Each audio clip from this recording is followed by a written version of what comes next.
Hello everyone, I welcome you all again in a new video. This video is basically on the upward movement result first and how you can apply for upward movement second.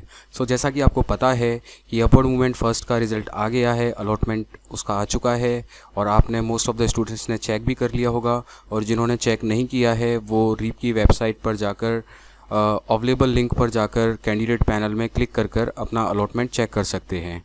Basically इस video में मैं आपको upward movement second में किन किन को apply करना है, कौन कौन पार्टिसिपेट कर सकता है, वो इस वीडियो में बताने वाला हूं। और अब ये आपको ध्यान देना है कि ये अब आपके पास लास्ट चांस है अपवर्ड मूवमेंट का। It's a last chance to apply for upward movement. तो अगर आप अभी भी सेटिस्फाई नहीं हैं अपने जो आपको कॉलेज का अलॉटमेंट हुआ है तो आप सेकंड अपवर्ड मूवमेंट के लिए जा सकते हैं। आज जो शेड्यूल डेट थी 2/8/2026 उसके अकॉर्डिंग सीट अलॉटमेंट आज हो चुका है अपवर्ड मूवमेंट फर्स्ट का।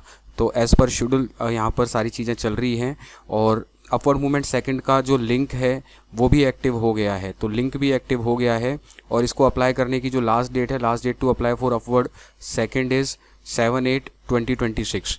तो अभी जो अपवर्ड मूवमेंट फर्स्ट का जो रिज़ल्ट आया है उसके अंदर आपको ऑनलाइन रिपोर्टिंग करनी है पहले। ऑनलाइन रिपोर्टिंग करने की जो लास्ट डेट है वो 4/8/2026 तक ऑनलाइन रिपोर्टिंग करनी है। और इसके बाद जो अपवर्ड मूवमेंट राउंड सेकंड है वो 7/8/2026 को आप लास्ट डेट है उस तक अप्लाई कर सकते हैं।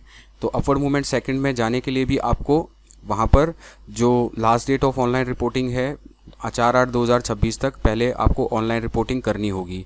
और आप ध्यान रखें कि राउंड सेकंड, क्योंकि आप जिन्होंने राउंड फर्स्ट में 10,000 पे कर दिया था या फिर यहाँ पर 10,000 पे कर दिया था, यहाँ पर जो भी कैंडिडेट 10,000 पे कर चुके हैं तो उनको यहाँ पर या फिर यहाँ पर आने के लिए कोई भी 10,000 दोबारा पे करने की रिक्वायरमेंट नहीं है। जिन कैंडिडेट्स की चॉइस यहाँ पर एग्जॉस्ट हो गई थी राउंड 6 में और उनको फर्स्ट टाइम यहाँ पर अलॉटमेंट हुआ है तो उनको 10,000 पे करने की यहाँ पर रिक्वायरमेंट है। जिनको फर्स्ट टाइम अलॉटमेंट हुआ है वो केवल 10,000 यहाँ पर पे करेंगे अपवर्ड मूवमेंट में जाने के लिए या रिपोर्टिंग करने के लिए। लेकिन जो इसके स्टार्टिंग में एक बार, क्योंकि राजस्थान स्टेट कैंडिडेट्स के राउंड में जो पहले ही स्टार्टिंग के राउंड में या कभी भी अगर 10,000 पे कर चुके हैं तो उनको दोबारा 10,000 पे करने की रिक्वायरमेंट नहीं है। वो डायरेक्टली बिना 10,000 पे किए हुए भी अपवर्ड मूवमेंट सेकंड के लिए अप्लाई कर सकते हैं। लेकिन जिनको फर्स्ट टाइम अलॉटमेंट हुआ है इस राजस्थान राउंड के अंदर, जिनकी चॉइस एग्जॉस्टेड का केस था, तो उनको 10,000 पे करने होंगे कॉलेज एक्सेप्ट करने के लिए या फिर अपवर्ड मूवमेंट सेकंड राउंड में पार्टिसिपेट करने के लिए। तो ऐसे candidate if in case of upward movement allotment if candidate is allotted a new seat based on their higher preference. तो अब अगर आपको अपवर्ड मूवमेंट के अंदर नई सीट मिल गई है तो आपकी जो प्रीवियस सीट है वो ऑटोमेटिकली कैंसिल हो जाती है और जो आपके पहले कॉलेज अलॉट हुआ था वो ऑटोमेटिकली कैंसिल हो जाता है। अब आपको जो नई सीट अलॉट हुई है आपको उस नई सीट अलॉटेड सीट में या नए कॉलेज में आपको रिपोर्ट करना होगा विदाउट पेइंग फीस। आपको सिर्फ डॉक्यूमेंट अपलोड करने हैं without paying fees. It is also mandatory to upload seat acceptance fees. सिर्फ उनको ही पे करनी है जिन्होंने अभी तक किसी भी राउंड में अपवर्ड ये नहीं की थी, जो फीस सीट एक्सेप्टेंस फीस है। लेकिन उसकी जो रिसिप्ट है, जैसे फॉर एग्जांपल आपने राजस्थान राउंड में 10,000 पे कर दिया था और अब आपको इसके अंदर कोई नया कॉलेज अलॉट हो गया तो आपको डॉक्यूमेंट्स हैं जो वो दोबारा से अपलोड करने पड़ेंगे। 3 डॉक्यूमेंट्स जो अपलोड करते हैं जिसमें सबसे इंपॉर्टेंट है सीट एक्सेप्टेंस फी रिसिप्ट, क्योंकि नए कॉलेज में आप रिपोर्ट कर रहे हैं तो उनको जनरली उनके पास इन्फॉर्मेशन हो भी सकती है, नहीं भी, तो आपको अपने साइड से सीट एक्सेप्टेंस फी रिसिप्ट यहाँ पर पे करनी है, चेकलिस्ट यहाँ पर करनी है और यहाँ पर जो अलॉटमेंट लेटर है वो डॉक्यूमेंट यहाँ पर आपको अपलोड करने हैं। तो online reporting for seat acceptance is mandatory at each seat allotment. तो जैसा कि मैंने आपको बताया कि ये इस वाले राउंड में अगर आप पहले पे कर चुके हैं तो आपको दोबारा पे करने की ज़रूरत नहीं है और अगर आपका फर्स्ट टाइम अलॉटमेंट हुआ है तब आपको 10,000 पे करनी पड़ेगी। और आपको जो डॉक्यूमेंट्स हैं, 3 डॉक्यूमेंट्स जो अपलोड करने हैं वो डॉक्यूमेंट्स आपको नए अलॉटमेंट में अपलोड करने होंगे अगर आप उससे सेटिस्फाई हैं तो। सो यहाँ पर हम देख लेते हैं, जैसा कि मैंने बताया एक लास्ट चांस है फॉर अपवर्ड मूवमेंट। तो आपको अपवर्ड मूवमेंट के लिए कैसे अप्लाई करना है, तो यहाँ पर कुछ जो केसेस हो सकते हैं उन केसेस की बात कर लेते हैं। तो राउंड 6 के अंदर जो कैंडिडेट अपने अलॉटेड कॉलेज से सेटिस्फाई नहीं थे तो उन्होंने अपवर्ड के लिए अप्लाई किया होगा। तो अब हो सकता है कि वो अभी जो अलॉटमेंट हुआ है उससे सेटिस्फाई हो जाएं। तो उनको तो क्या करना है, उनको वो 3 डॉक्यूमेंट्स हैं वो अपलोड करके, उनको फ़ीस तो पे करनी नहीं है, don't require to pay the fees, सिर्फ 3 डॉक्यूमेंट्स अपलोड करने हैं to the new allotted college. और जैसे ही वो 3 डॉक्यूमेंट अलॉटेड कॉलेज वहाँ में 3 डॉक्यूमेंट्स कर देंगे तो कॉलेज उनको रिपोर्टिंग दे देगा। वो कॉलेज का लुकआउट है, आपको जो ड्यू डेट दे रखी है उस तक वो 3 डॉक्यूमेंट अपलोड कर देने हैं और आपको फ़ीस नहीं पे करनी है। अब बात कर लेते हैं जिनकी चॉइस एग्जॉस्टेड आ गई है। इसके अंदर भी अपवर्ड मूवमेंट के अंदर फर्स्ट के अंदर रिजल्ट आने के बाद भी चॉइस एग्जॉस्टेड आ रही है, तो उनको भी कुछ नहीं करना है, उनको भी फीस वगैरह पे नहीं करनी, कुछ नहीं करना है। उनको जब choice allotment in upward second का जो रिजल्ट आएगा उस रिज़ल्ट में चेक करना है। अगर उस रिज़ल्ट में कॉलेज अलॉट हो जाता है तो उनके पास सिर्फ एक ही ऑप्शन है कि उनको 10,000 पे कर एडमिशन लेना पड़ेगा। उनके पास फर्दर अपवर्ड में जाने का कोई चांस नहीं है। तो जिनकी चॉइस एग्जॉस्टेड आ रही है उनको फाइनली एडमिशन लेना ही पड़ेगा, 10,000 पे करके रिपोर्टिंग करके एडमिशन कंफर्म करना ही पड़ेगा। अब बात कर लेते हैं वो कैन अप्लाई, किन किन को अपवर्ड मूवमेंट सेकंड में अब जाना चाहिए। अगर आप अभी भी अपने अलॉटेड कॉलेज से सेटिस्फाई नहीं हैं तो आपको अपवर्ड मूवमेंट में जाना पड़ेगा, लेकिन आपको दोबारा से फ़ीस पे करने की ज़रूरत नहीं है क्योंकि आप इस राउंड की एक बार 10,000 फ़ी पे कर चुके हैं। लेकिन आपको वो 3 डॉक्यूमेंट्स हैं, वो 3 डॉक्यूमेंट्स अपलोड करके और वो 3 डॉक्यूमेंट्स अपलोड करके रिपोर्टिंग करनी पड़ेगी और वो रिपोर्टिंग कर देंगे आप तो आप सेकंड अपवर्ड मूवमेंट के लिए एलिजिबल हो जाते हैं। तो जैसा कि मैंने बताता हूं कि यहाँ पर कोई फिक्स्ड इनका रीप का रूल नहीं है। काफ़ी बच्चे हैं अपवर्ड डॉक्यूमेंट, ये जो 3 डॉक्यूमेंट इनको अपलोड किए बिना भी वो जैसे अपवर्ड मूवमेंट के लिंक पर क्लिक कर रहे हैं तो भी अपवर्ड मूवमेंट हो जाता है ना। तो बट आप प्रोसेस के अकॉर्डिंग चलें, प्रोसेस के अकॉर्डिंग अगर 3 डॉक्यूमेंट अपलोड करने के लिए इन्होंने वहाँ पर लिंक आ रहा है और अपलोड डॉक्यूमेंट हो रहे हैं तो आप अपलोड कर दें और जैसे ही अपलोड हो जाते हैं तो उसके बाद अपवर्ड मूवमेंट सेकंड का जो लिंक है उस पर क्लिक करके अपवर्ड मूवमेंट के लिए आप अप्लाई कर सकते हैं। और स्टेटस का वेट करना है तो आप कर सकते हैं, नहीं भी करना है तो भी वो अपवर्ड मूवमेंट सेकंड के लिए अप्लाई हो जाता है।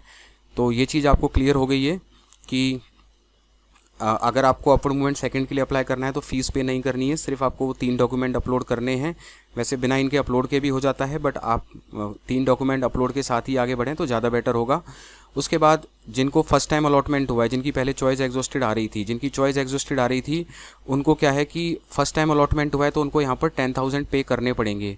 चाहे वो कॉलेज में एडमिशन लेना चाह रहे हैं, अभी प्रेजेंट अलॉटेड कॉलेज में एडमिशन लेना चाह रहे हैं तो भी उनको पे करना पड़ेगा, या फिर वो अपवर्ड मूवमेंट सेकंड में पार्टिसिपेट करना चाह रहे हैं तो भी उनको 10,000 पे करना पड़ेगा और 3 डॉक्यूमेंट्स हैं वो अपलोड करने होंगे जिनकी चॉइस एग्जॉस्टेड आ रही थी और जिनको फर्स्ट टाइम पे अलॉटमेंट हुआ है। तो ये चीज़ आपको समझ में आ गई होगी। और ऐसे कैंडिडेट हैं जिनकी चॉइसेस में जिनके अपवर्ड मूवमेंट में कोई भी चेंज नहीं हुआ है, if gets the same college in upward movement first, तो एज़ पर जो रूल है यहाँ पर अगर सेम ही मिलता है तो डॉक्यूमेंट अपलोड करने की फ़ीस तो पे करनी ही नहीं है आपको, क्योंकि फ़ीस आप पहले ही पे कर चुके हो। अब बात आती है डॉक्यूमेंट की, तो डॉक्यूमेंट के लिए भी जनरली यही होता है कि आपको सेम कॉलेज अलॉट हो गया है तो आपको डॉक्यूमेंट भी अपलोड करने की रिक्वायरमेंट नहीं होती है। और उसके अलावा उसके अंदर भी अगर आपको सेम ब्रांच जो था वही है एज इट इज़ तो बिल्कुल ही नहीं है। अगर आपको सेम कॉलेज था और सेम ब्रांच ही अलॉट हुई है तो बिल्कुल ही नहीं रहती। फॉर अ केस अगर आपकी उसी कॉलेज के अंदर सिर्फ ब्रांच चेंज हो गई है तो वैसे उस केस में भी नहीं होती है। बट फॉर अ सेफ्टी अगर आपके पास ऑप्शन मिल रहा है डॉक्यूमेंट अपलोड करने का तो आप 3 डॉक्यूमेंट अपलोड दोबारा से कर सकते हैं, उसमें कोई दिक्कत नहीं है। चेकलिस्ट हो गया, अलॉटमेंट लेटर हो गया और जो फ़ी रिसिप्ट है वो, तो उसमें कोई दिक्कत नहीं है। और फिर भी अगर कोई क्लैरिफिकेशन के लिए आपको और चाहिए तो आप कंसर्न कॉलेज के फ़ोन नंबर्स पे अब तो आप बात कर सकते हैं, क्योंकि आपको कॉलेज के फ़ोन नंबर, हेल्पलाइन नंबर दिए हुए होते हैं। तो ज़्यादा क्लैरिफिकेशन के लिए आप उनसे बात करें तो भी ज़्यादा आपको बेस्ट सॉल्यूशन मिल जाएगा, क्योंकि इसके जो रूल्स हैं, रिपोर्टिंग के रूल्स हैं, ये कॉलेज टू कॉलेज वेरी कर रहे हैं कॉलेज वाले। और रीप की तरफ से भी एकदम परफेक्ट जो गाइडलाइंस हैं वो परफेक्ट गाइडलाइंस फॉलो नहीं होती हैं। तो अगर आपको कहीं भी डाउट हो रहा है तो आप उस कंसर्न कॉलेज से बात कर सकते हैं, क्योंकि अभी हमने देखा था कि कुछ कॉलेजेस तो बिना डॉक्यूमेंट अपलोड किए ही रिपोर्टेड दे रहे थे। मतलब काफ़ी बच्चों ने डॉक्यूमेंट भी अपलोड नहीं किए तो भी उनको रिपोर्टेड दे दिया। काफ़ी कॉलेजेस में बच्चों ने सारे डॉक्यूमेंट अपलोड कर दिए, एक दो में कुछ होता उनको कंडीशनली रिपोर्टेड दे दिया। तो हर कॉलेज अपने अकॉर्डिंग इसमें वेरिएशन कुछ ना कुछ रूल्स में करता रहता है। तो वैसे मैंने एक आइडियल प्रोसेस बता दिया है कि अगर हम 3 डॉक्यूमेंट्स अपलोड कर भी देते हैं तो उसमें हमारा कोई भी नुकसान नहीं है। अगर वहाँ ऑप्शन आ रहा है तो अगर हमें दोबारा भी अपलोड करने हैं तो करने में वहाँ पर कोई दिक्कत नहीं आती है।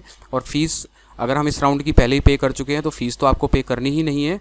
तो इस तरीके से या तो आप कॉलेज से बात कर लें, अगर कॉलेज वाले रिस्पॉन्ड नहीं करते हैं तो फिर आपने कॉमन सेंस से आप देख सकते हैं कि आपको अपलोड करना है या नहीं करना है। जो भी आपकी फिजिबिलिटी हो उसके अकॉर्डिंग कर सकते हैं। इसके अंदर कोई भी hard and fast rule apply नहीं हो रहे हैं और छोटे मोटे रीजंस की वजह से, इस तरह के रीजंस की वजह से आपका ये जो फॉर्म है वो कैंसिल नहीं होता है।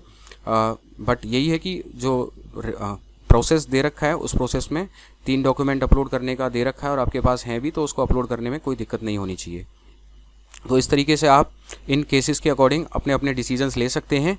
एंड अब आपको अप्लाई कैसे करना है, तो सबसे पहले तो आप जिन्होंने भी अभी तक अपना रिजल्ट नहीं देखा है तो वो click here to view Rajasthan upward allotment all rounds, यहाँ पर जाकर अपना अलॉटमेंट देख सकते हैं। जिनकी चॉइस एग्जॉस्ट चल रही थी वो देख सकते हैं।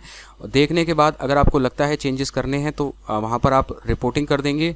इसके अंदर रिपोर्टिंग करना है और जैसे ही आप रिपोर्टिंग कर देंगे इसके अंदर लॉगिन वगैरह करके रिपोर्टिंग करेंगे। उसके बाद ये वाला जो लिंक है ये एक्टिव हो गया, click here to apply for upward movement. तो अपवर्ड मूवमेंट सेकंड का लिंक भी यहाँ पर एक्टिव हो गया है। तो इस एक्टिव लिंक पर आप क्लिक करेंगे तो इस तरह से स्टूडेंट लॉगिन की विंडो ओपन हो जाएगी। वहाँ पर अपने फॉर्म नंबर और पासवर्ड डालेंगे, साइन इन करेंगे तो एक नेक्स्ट विंडो ओपन हो जाएगी। तो अगर आपने जो प्रीवियस जब आपने रिजल्ट देखा है वहाँ पर आपने उस प्रोसेस को फॉलो कर दिया है तभी यहाँ पर क्लिक करेंगे और अपनी डिटेल्स डालेंगे तो ये यहाँ पर आपका लिंक एक्टिव हो जाएगा। और क्लिक करेंगे तो यहाँ पर आपको बस चेक मार्क पर टिक करना होता है। यहाँ पर जो आपको प्रेजेंट अलॉटेड कॉलेजेस है उसकी सारी डिटेल आ जाएंगी, आपकी सारी डिटेल्स आ जाएंगी और ऊपर एक ये होगा confirmation of upward movement by the candidate. आपको कन्फर्मेशन देना होगा, आपको कुछ भी नहीं करना। यहाँ पर आपकी पूरी डिटेल्स होंगी, फोटो वगैरह होगा और यहाँ पर आपको चेक बॉक्स पे टिक करना है।